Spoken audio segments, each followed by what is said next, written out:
Welcome to the 5th session of the Empower Your Wellbeing course. I'm delighted to welcome you here. You have travelled through a journey of understanding each of the 3 macronutrients: carbohydrates, fats and protein. And with this as the basis, we can now start to look into the micronutrients, the nutrients we need in much smaller amount but are still very important. This session will be split into sort of 2 different frames, one looking at micronutrients and the other looking at the gut microbiome. I'm really passionate to share about the gut microbiome because it's become a real hype, and whenever there's a real health hype, it means there's all kind of powders and pills and magical supplements, and that means that we are at risk if we don't have empowered, informed choice of being maybe manipulated into some of these expensive and sometimes potentially not safe products. It's really important to acknowledge that the entire supplements industry is not actually regulated in the same way that the pharmaceutical industry is regulated. So a lot of the things you might see as supplements or in the health food store, they're not necessarily being checked that what's in them is true about what's in them, or that they're in safe or appropriate doses. So having this sort of critical lens when it comes to supplements is really important. So a foundation in understanding our gut microbiome so we can accurately discern, does this support a healthy microbiome? Does this support my body to be really healthy and well? So before we dive into all this fascinating stuff, it's a really great moment to check in. How are you doing? What is it you've noticed since the last session? Have you been swapping for dairy? Did you notice that there was maybe cravings? Did you notice what was going on during those cravings? Did you find alternatives you liked? What is it you've tried out? Did you add in more beans? If you added in more beans, have you noticed that you felt more full and more satisfied by what you're eating? Whatever it is you're noticing, jot it down, check in with yourself. What's working? What's feeling good? Did you find opportunities to treat yourself well? What was it like to have that little space of, looking after me, like really thinking, what is it I need right now? What is it that would feel good? So checking in with that, and then we'll dive in to this session on micronutrients and the gut microbiome. In the world of micronutrients, the area we're going to look at first is in the area of vitamins. Vitamins are a micronutrient. So a nutrient being the resources that the body fundamentally needs in order to function. And micro just means small. So the nutrients we need in small amounts for the body to function. There are many, many, many different micronutrients. And one of the best ways of getting them is by eating a wide range of fruits, vegetables, nuts, seeds and grains as a kind of basis. One of the micronutrients that many of us are familiar with are vitamins. And I've worked with so many people who say, well, I don't eat great, but I always get my multivitamin. I take a multivitamin. It is good and can be useful to take a multivitamin. However, there's more to know about than just vitamins. Within the world of vitamins, there are actually only 13, and they come under 2 different categories. We've got vitamins that are water soluble and vitamins that are fat soluble. That just means that the fat soluble ones can be stored by the body, and the water soluble ones are not able to be stored by the body. Because they're not able to be stored, it's really important that we have them on a regular daily basis. Vitamin C can't be stored by the body, so it's really important we have it on a regular basis. Vitamin C is the foundation of our immune function and the foundation of our bone health as well. So it's really important we get our vitamin C, and we find it in greens, we find it in chilies, we find it in citrus and in a lot of the yellow coloured foods. The other water soluble vitamin is the B vitamins. Now there are actually 8 different types of B vitamins, and they all have incredibly important roles inside the body. Everything from energy conversion to cell function. Now, in order to get B vitamins, we can eat things like oats, different grains, mushrooms. And this is one area that I actually really recommend taking a supplement. There is a specific type of vitamin B called vitamin B12. And when we're deficient in vitamin B12, it can cause an entire range of problems inside the body, including things like psychosis and pain. When we don't have enough B12, then the body isn't able to function properly. So by having access to B12 through a supplement form, it can be really useful. B12 is present in dairy products from animals. However, as we spoke about in the last session, because dairy stimulates growth and signals for growth are a hallmark for cancer incidence in the body, I wouldn't recommend that as a great source of B12 because yeah, you get some B12, but you get some pretty big baggage with it as well.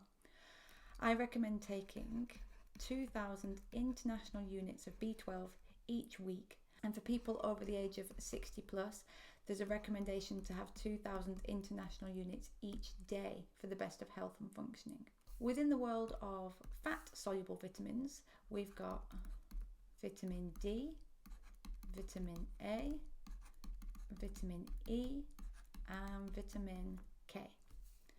Vitamin D we mostly get from sunlight, and this is why I also recommend supplementing this one as well, because between the months of October and March, it's extremely likely that we don't get the adequate intake of vitamin D from the sunlight that we need.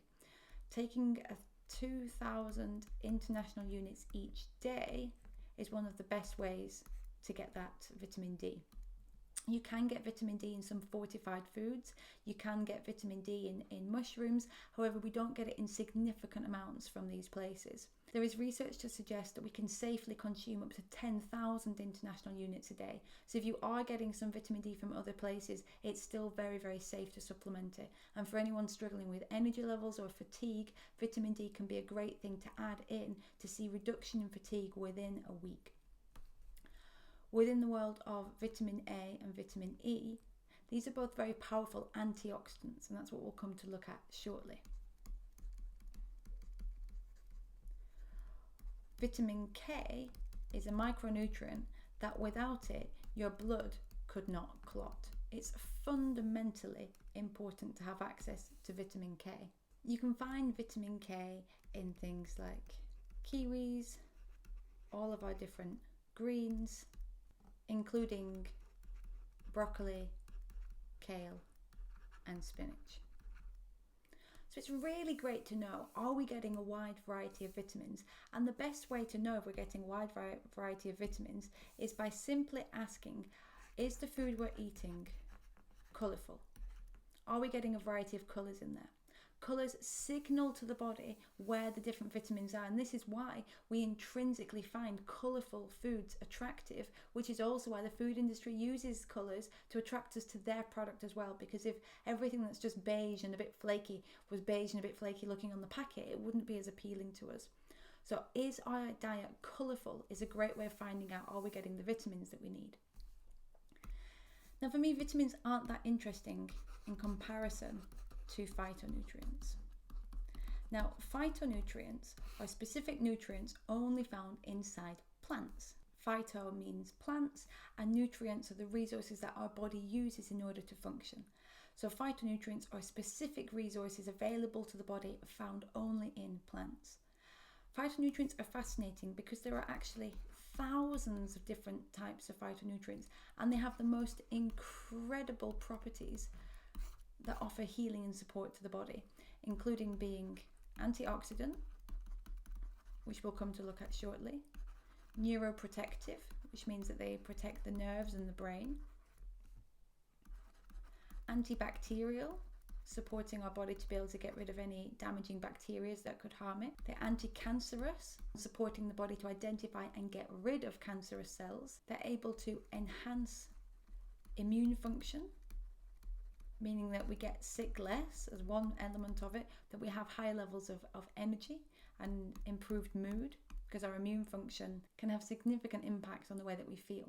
They're also found to be naturally anti-aging, anti-inflammatory, and generally all the things that the body really, really needs in order to prevent disease and promote the best of well-being.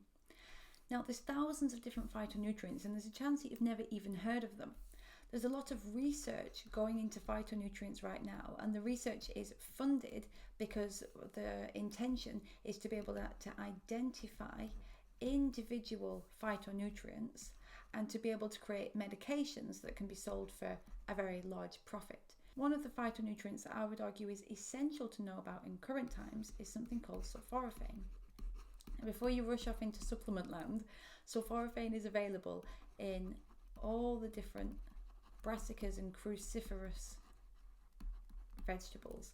That includes things like cabbage, cauliflower, broccoli, mustard, sprouts, pak choi, all these different types of things, kale. And when we eat something that is a cruciferous vegetable, it puts into the body something called sulforaphane. Now, in studies done on people who eat cabbage compared to people who don't eat cabbage, when they looked at people who smoke tobacco, the people who smoked tobacco and ate cabbage had less cancer incidence than the people who smoked tobacco and didn't eat cabbage. So from this research, there was this starting to notice that there's something incredible going on inside the cruciferous vegetables. Under further research, it was identified that it's this specific one phytonutrient. It does a very specific and incredible thing inside the body to do with the immune function. I think of our immune system as being a bit like a gathering of security guards, for example, and the security guards go around the body saying who's here and what's going on there and is everything okay. And we also have the ability for a master regulation of the immune system. I think of that as the security guards having a really good boss, and that they can be like, okay, this is the place to go and that's the work that needs doing and this is what's needed there. And this ability to have the master regulation of the immune system in the body can only happen through the presence of sulforaphane. So when we eat sulforaphane, we have the master regulation of the immune system, and this is so significant is because then the body is better able to actually identify and clear out cancerous cells. In Bill Bryson's book on the body, he speaks a little bit about cancer, and he reports that the average person's body has cancerous cells 12 times a week. But when the body's immune system is functioning to the best of its capacity, it's able to identify a cancerous cell, a cell that's just confused and is behaving more like an individual than part of the whole. And then that cell, instead of having the opportunity to grow, the body identifies, that cell was not working quite right, and is able to easily get rid of it using the immune system, using antibodies, using white blood cells. So when the body can actually identify and clear out cancerous cells, this is a natural function of the body. It's very usual that the body should expect there to be cancerous cells. It's just not usual that the body doesn't have the resources to be able to cope with it. You could take a sulforaphane supplement. However, I much recommend eating some cruciferous vegetables, because if you were to take the supplement, they've identified this one thing that you can use, like a tablet. However, if you have that, then you just have that one thing. You just get the one sulforaphane. What about the thousands of other phytonutrients that are potentially available in these foods? Just because we haven't named and labelled them and done research on them doesn't mean they don't have other profound effects on the body that we don't understand yet. The bottom line of this for me is that if we just focus on specific vitamins or specific minerals, we're missing the big picture. We're missing the really deep connection between plant foods and the human body and all the different phytonutrients available there to us. How do we navigate this to the best of our ability? Phytonutrients and vitamins are signified by where the colour is. So you want to be thinking, do I have red? Do I have orange and yellow? Do I have green? Do I have purple? Do I have these different colours in my diet? And if not, where can I get them in? So when we're thinking of our greens, it's things like kale and spinach and rocket, and even things like spring onion, anywhere where there's green there. If we're thinking about the purples, this is more things like our red cabbage, our red onion, our berries. If we're thinking about reds, it's things like tomatoes and peppers. With the orange and yellow, like carrots, like sweet potato. And we're starting to ask ourselves, well, where can I get in the greatest variety? When we have variety, we are giving our body the potential to access so many more phytonutrients than if we just eat the same things all week. So asking ourselves, where can I get in more variety? And this could include when you're next choosing some vegetables in the supermarket, you could say, okay, well, what is unusual to me? It doesn't mean you have to go and find some strange vegetable you don't know how to pronounce. It's just like, well, I haven't had a courgette lately, so maybe I'll have courgette. Or I haven't really had any red cabbage for a long time. I might use some of that. My favourite thing with red cabbage is to take a leaf of it raw and put nice things inside it, like a bean salad, and eat it like some sort of taco or something. So it's just this simple question of what is unusual to me, what haven't I had for a while, and then finding a way of easily adding it into your diet. And if you're following on from our third session, then actively celebrating and delighting in yourself and making such a nourishing choice. So we're thinking, is it colourful? How colourful could this be? When it comes to adding in colours, it can be simple just to add something onto the side of what you're already eating. So it could be like a handful of rocket straight out the bag, maybe give it a bit of a wash and add it to the side of what you're already eating. Maybe stir some spinach into something you're cooking. Finding small, simple ways for this to become easeful in your life is the real essence and joy of this. For me, another exciting element of the micronutrient world is the behaviour of antioxidants in the body. So you've probably heard of antioxidants because magazines talk about them and supplements talk about them and all these different things. But what are they actually referring to? Antioxidants is one of the really important properties that we find of our phytonutrients and of our colourful different fruits and vegetables. Now, antioxidants are useful because in the body something happens called oxidation.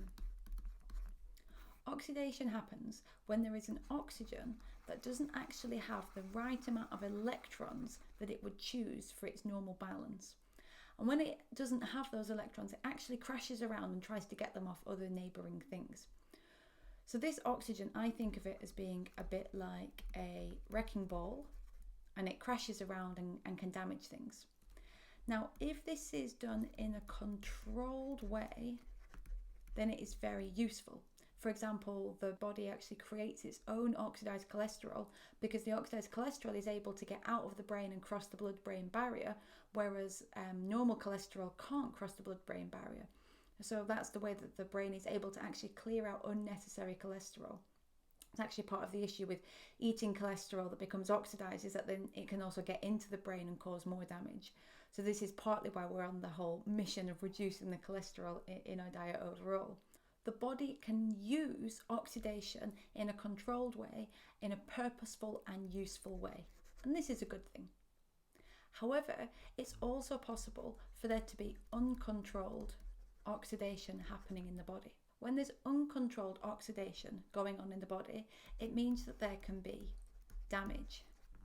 Damage can happen to cells and damage can happen to the DNA. When damage happens to our DNA, this can change the way that cells replicate, and this can lead to an increased risk of cancer. This damage can also lead to inflammation, and inflammation is considered the precursor of nearly all disease. So we could say that the precursor of all disease is in fact oxidative damage, oxygen that is uncontrolled and then causing damage in this kind of wrecking ball way. It's kind of like if you imagine that there is a building that needs knocking down and we bring the wrecking ball to knock that building down so it can be used for something else. Great, perfect. The wrecking ball is great. But if we decided to give the keys to the wrecking ball machine to someone who has no clue of how to drive it and doesn't know what they're meant to be knocking down, and they drive into the city and just go havoc with it, this uncontrolled way of having the wrecking ball causes the damage. So oxidation itself is not the issue, but oxidative damage is the issue. Now, because this is a natural process in the body has a way of managing and relating to oxidation to keep it as safe and useful as possible. And this is where antioxidants come in. Antioxidants, if they come across a wrecking ball that is in its present form as being not useful for the body, not conducive for the body, an antioxidant can literally grab the wrecking ball and stop the damage almost instantly. So antioxidants are very specific resources that the body needs in order to mitigate damage.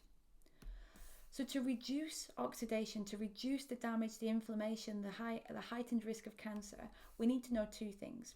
We need to know which things are pro-oxidant, which things add oxidation and risk to the body, and which things are antioxidant. And then we can have a twofold approach. If we reduce the amount of oxidants coming into the body, we reduce the risk of this. If we increase the antioxidants, not only do we reduce the risk of this, we actually help the body to heal and repair. And when we help the body to heal and repair, then the entire functioning improves. So we reduce risk and improve health and well-being. So where are the pro-oxidants in the world?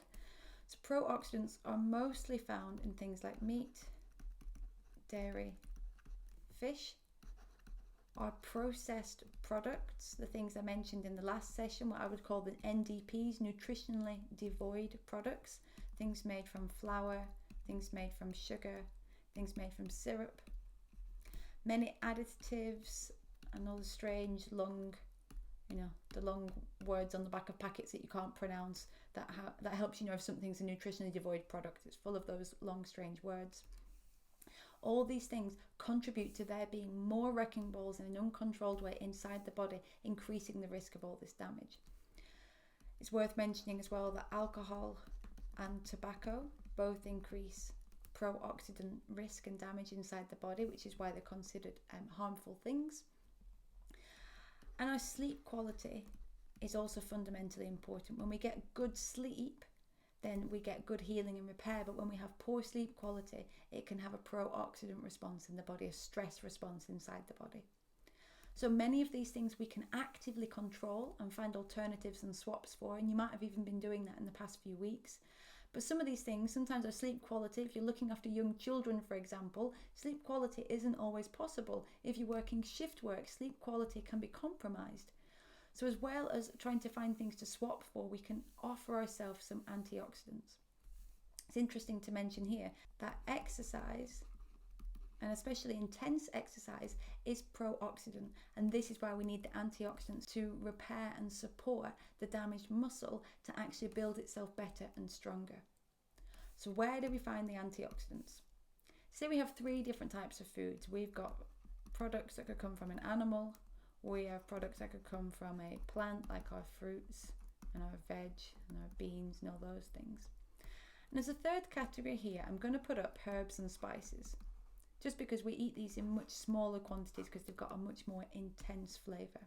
Now, if we compare animal and plant foods have more than 60 times more antioxidant capacity than animal foods.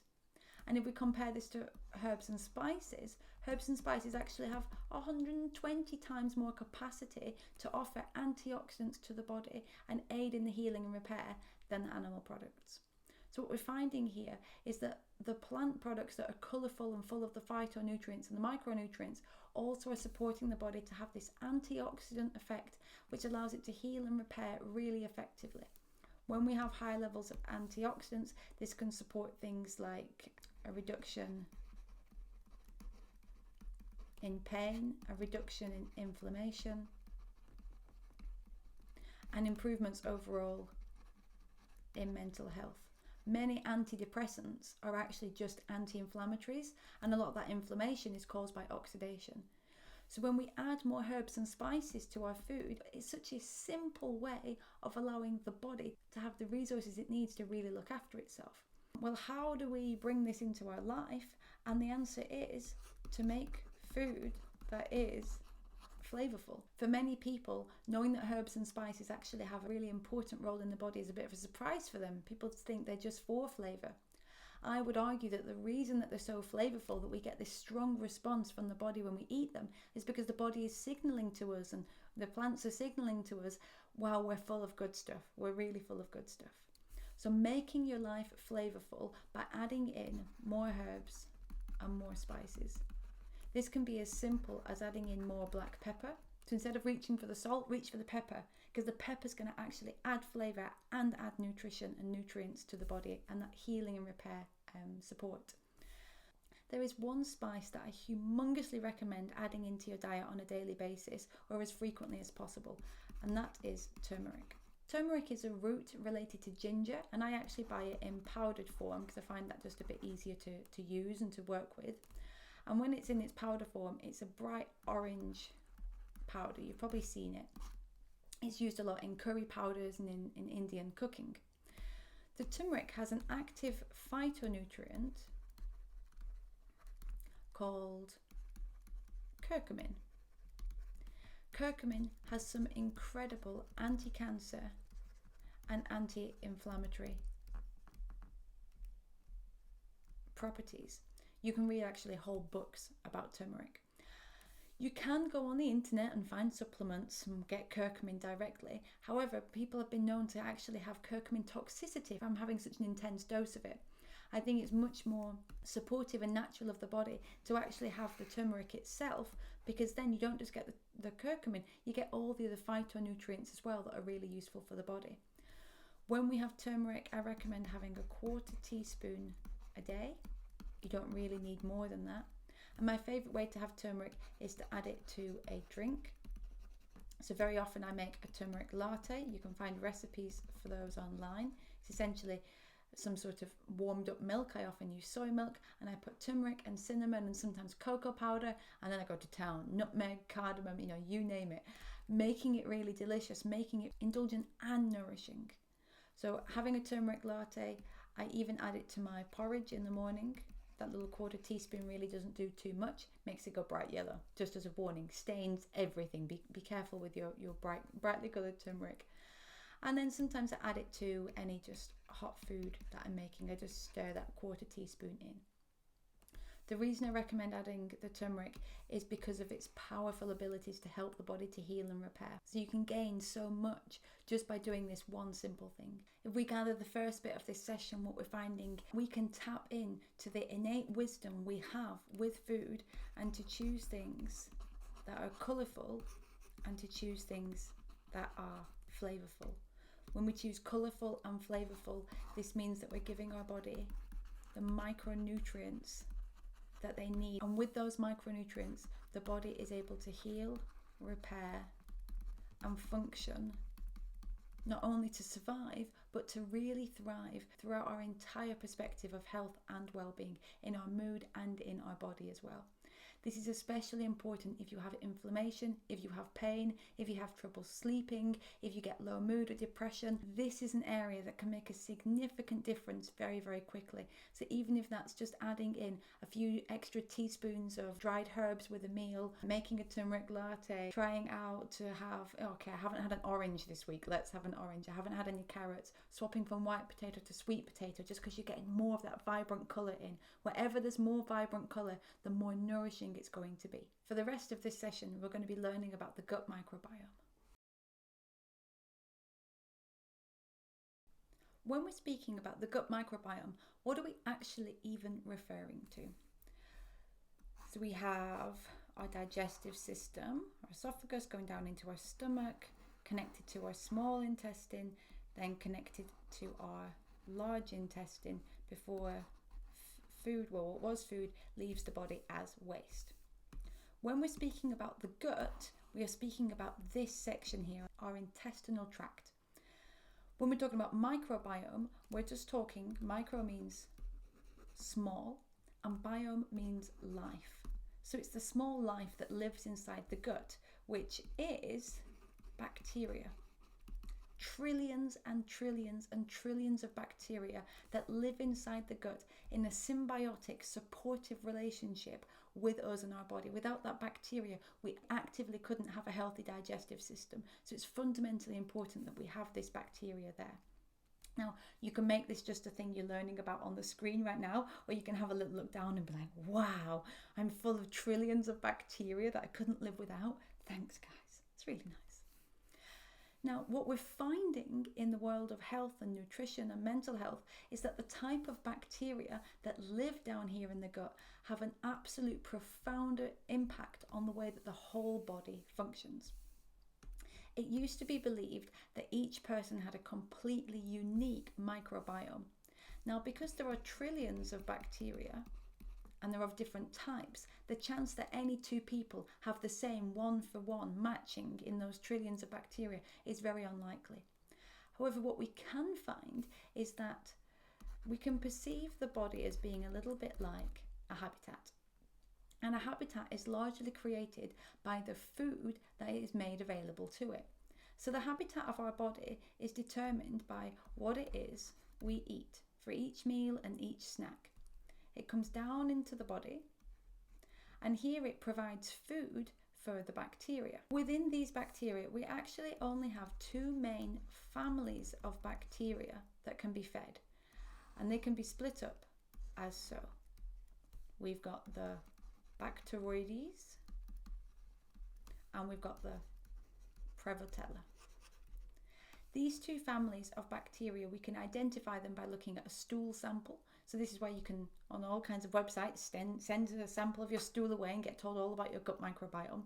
But what fundamentally matters, if we strip it all back and come back to the simple foundation principles here, is that if I was to take a group of people and I was to do a sample of their gut microbiome, the people who had the Bacteroides gut microbiome were much more likely to have mental health issues, including depression and anxiety as well. They're much more likely to have higher levels of disease, including cardiovascular disease, cancers, type 2 diabetes, inflammation, pain, and they're much more likely to be overweight or obese. So when a person has a Bacteroides gut microbiome, the chances is that their body is in a risk state and that their health and well-being is not supporting them to have the kind of life that they'd really like to be able to have. Now, on the other side, if we look at people who have a Prevotella majority gut microbiome, then what we see is good levels of mood and resilience. It's not that they magically have very easy lives, but their ability to navigate their life is much more self-supportive. These people also have much lower instances of disease and generally have good energy levels as well. When a person has chronic fatigue or other forms of fatigue, they often have a Bacteroides gut microbiome. So it all seems to go hand in hand with the microbiome. So this is why it's become such a prime thing to learn about, because if we can adjust our microbiome, then we can adjust our entire health and experience of the body. So what we need to know is, well, what is it we're eating that feeds the Bacteroides, and what is it we're eating that feeds the Prevotella? Now, I think of the Prevotella as being a little bit like rabbits, and rabbits love to eat fibre. The Prevotella bacteria, they feed on the fibre that we eat. So whenever we're eating plants, we are feeding our rabbits. And the greater variety of plants that we eat, the greater variety of rabbits that we support and have available to us. So even in the past few weeks, you've been eating more plants and you've been having more variety of plants, and you've been feeding this really useful gut microbiome that's supporting your entire health and well-being. On the other side, the Bacteroides, I think of them a bit more like pigeons. And if you've ever been to a city in the UK on a weekend, you've probably noticed that pigeons eat pretty much anything. In fact, some incredibly gross things that you find them after people have been on nights out. The pigeons are there to digest what we might say is everything else. So before, this would have meant things like meat and dairy and fish. However, now we live in this world of ultra-processed products and nutritionally devoid products, the NDPs, the ultra-processed foods, the UPFs and the NDPs. This means that we now have things that used to be plants that were high in fibre that have been heavily processed to take all the fibre away. So this includes our flour, our oil, our sugars and our syrups. So if you imagine now how much the average person's daily diet is made from flour, oil, sugar, syrup in all the different snack foods, the ready meals, the convenience foods, bakery items, how much of it is feeding the pigeons? So what we're finding out here is that each time we make a choice about what we're going to eat, we are creating a literal habitat inside our body. And that habitat can either support us to have the absolute best of health and well-being, or can be something that puts us at greater risk of mental and physical health. Our gut microbiome fantastically can actually change in about 3 days. So if you decided for the next 3 days you're going to eat more fibre, you would have a different microbiome by the 4th day. This is particularly useful for anybody who has an inflammatory condition, for example, IBS, or any kind of like bloating or uncomfortable digestion. What often happens is a person, say for example, is that, okay, I'm going to add in more fibre, I'm going to add in some chickpeas. And then on that day 1, they maybe haven't had chickpeas for a very long time. So that means that there's maybe only one little rabbit that's able to digest those chickpeas, which means that it might be a bit more of a difficult digestion. But because we've eaten chickpeas and fed these little rabbits, by the 2nd day, we actually see more rabbits because they've been fed, so the bacteria can multiply, which means the digestion is even easier. So then by the time you get to day 3, if you actually have exposure again, this is now where you find really easy digestion. This is important because a lot of people with IBS and bloating conditions say, oh, well, that would be a trigger food. You eat chickpeas on day 1, you don't have as many rabbits as your body would like to be able to digest it, so you have a little bit of bloating and you think, oh, I can't have that again. Then you try it again 6 months later and the same thing happens, and this is a trigger food, and then you don't have it. You go 3 days where you build up your exposure to it and have more rabbits, and then ta-da, you suddenly have easy digestion. So if it is safe for you, obviously within whatever your inflammatory condition is within your digestive system, if it feels safe for you, try it out. Go for 3 days with a food that is high fibre and see what happens. I work with a head teacher who was almost at the point of leaving his role because of the way that his IBS was significantly impacting his way of being in the day. And he was at a point where all he could eat was, I think it was pita bread and something else, like very, very, very non-nutritious and actually inflammatory foods. He tried to have more fibre, and he'd had this whole trigger thing of the bloating. And then we talked about this, and within 2 weeks eating a high fibre diet, he had no symptoms of IBS anymore. And it's actually because of the way that fibre is able to heal and repair our digestive tract. And we'll be looking a little bit more at that shortly. Before that, I would like to talk to you about something called brain-derived neurotrophic factor. Now, there are hours of fascinating things on YouTube in which to watch about brain-derived neurotrophic factor, BDNF. And the fast version is that it is a molecule that exists in some of the outer regions of the brain. Now, in people who have low levels of BDNF, we see significant differences in a person's mood and resilience in the world. So with low levels of BDNF, people have impaired cognitive ability. What does that mean? Well, our cognitive ability is the way that we're able to make meaning and sense of the world.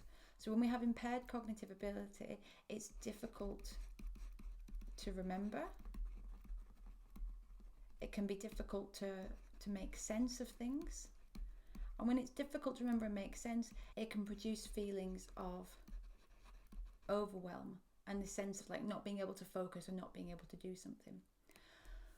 When someone has low levels of BDNF, this is where we see heightened levels of things like anxiety and stress and depression. Largely because this impaired cognitive ability changes the way that we actually experience our day-to-day life, making it more challenging and therefore more stressful. And within this, we see much less resilience. Now, in people who have much better levels of brain-derived neurotrophic factor, medium or high levels of brain-derived neurotrophic factor, they have the opposite of this. They have great cognitive ability, which means that they are able to focus, they are able to make meaning and actually understand what's going on in the world. And when we can focus on things, make meaning and understand what's going on in the world, this actually supports our sense of self and our mood and therefore our overall well-being. These people have low levels of anxiety, stress, or depression in comparison to people with low levels of BDNF, and therefore are much more resilient in the world and have more of a general problem solving capability, because they're able to use their cognitive ability in order to understand the situation and find out what does it mean and focus on what can happen next. So if we could choose, we'd all have high levels of brain-derived neurotrophic factor to support us with the best of our physical and mental health. What makes the difference with having high levels of BDNF? Well, it all links into our gut microbiome. If we look at these two different habitats, we've either got the Bacteroides, the pigeons, or the rabbits, the Prevotella. People who have more rabbits, more Prevotella bacteria, have higher levels of BDNF. This is one of my favourite examples of showing the complex interactions going on within inside the body. So I have more of these little rabbits living in my intestinal tract, and that makes there be more of a molecule that sits in the outer areas of our brain. For me, it's really important to share about how much our body is one interconnected system. We don't actually have any separate systems. Everything relies on everything else and is supporting each other. So this is why when we eat something that's nourishing, we're not just doing oh, it's good for my heart health or my brain health. It nourishes us in deeply complex ways. However, it's really simple to access, because what we're finding here is that the more fruits, vegetables, beans, grains, whole foods, herbs, spices, the more colourful, the more variety, the more fibre, the more plants, the more we're supporting our body to have the absolute best of the health across all these different spectrums. So I'd like to share another truly amazing thing that's going on in your intestinal tract right now, and another reason to celebrate and feel very grateful for all these happy rabbits living down inside the body. If I was to zoom in on a section of your intestinal tract to see more about what's going on there, what we would find is that this outer layer is called the epithelium. And I think of it as being a filter between whatever's in the digestive tract and the rest of the body. If this filter is working really effectively, then it will allow into the body things that are useful and keep out of the body things that aren't useful. So it will let in things like nutrients, like water and electrolytes, like different types of salts that allow the body to function to the best of its ability, and filter out things that could be, for example, toxic, like toxins, pathogenic, things that could cause disease, or maybe even heavy metals, or things that shouldn't be in the digestive tract at all, like plastics, for example. When the filter is working effectively, we can get in what we need and it keeps out what we don't need, which is a really great space to be in.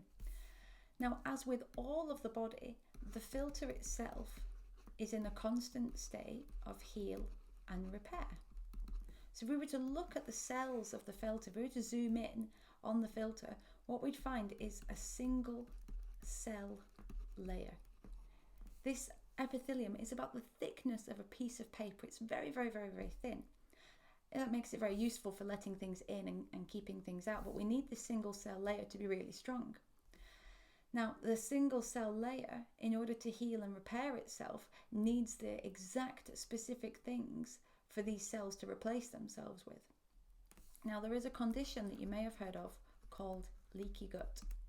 And leaky gut happens when a person's epithelium is actually compromised because some of the cells can't heal and repair themselves properly, so it ends up quite literally with holes leading to anything that's coming into the gut. Rather than being filtered out, anything can actually leak into the body.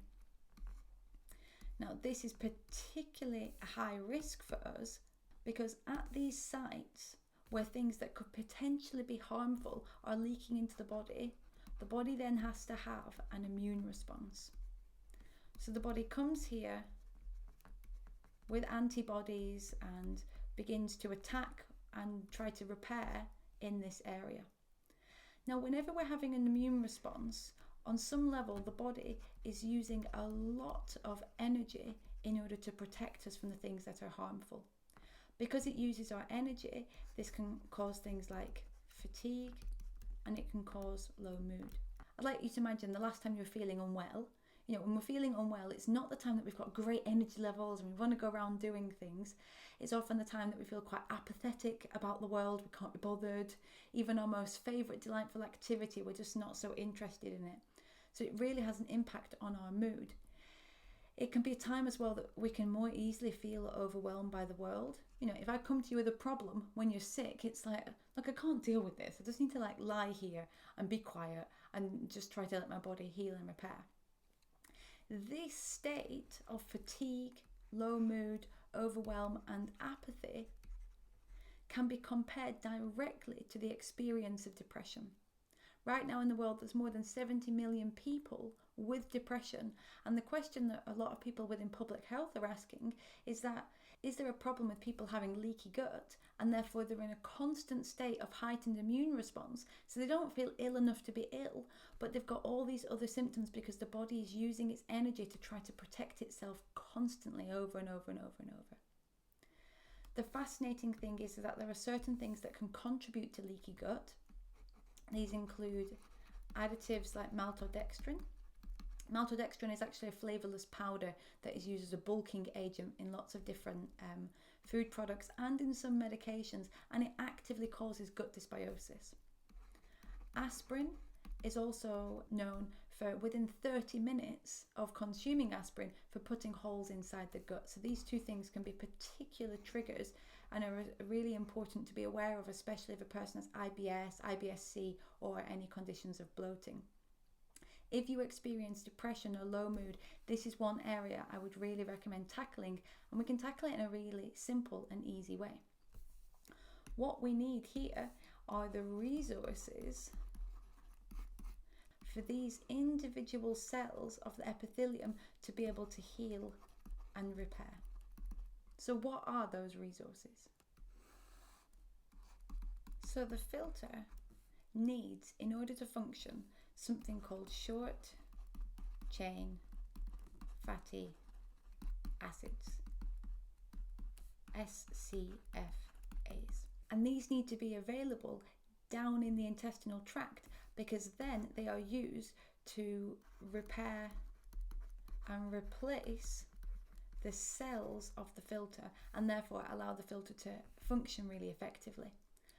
Where do we find short chain fatty acids? Well, this is where the whole idea of fermented foods that you might have heard of to do with the gut microbiome start to make a really big difference.